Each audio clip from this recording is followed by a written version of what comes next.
தமிழக வெற்றி கழகத்தின் முதல் மாநாட்டை ஜாம் ஜாம் என்று நடத்த வேண்டும் என விருந்த நிர்வாகிகளுக்கு மாநாட்டிற்கு இடம் கிடைப்பதே பெரும் அக்கப்போராக மாறியிருப்பது சோர்வைத்தான் கொடுத்திருக்கிறது என்றுதான் சொல்ல வேண்டும்.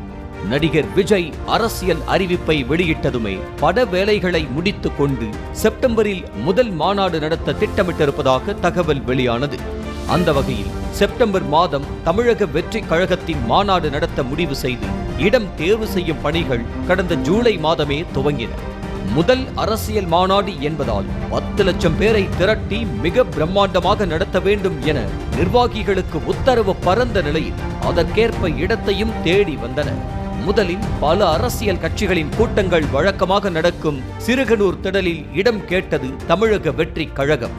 ஆனால் காலையில் தலையை ஆட்டிய இட உரிமையாளர்கள் மாலையில் அழைத்து முணுமுணுக்கவே சேலம் பக்கம் கவனத்தை திருப்பினார் புசி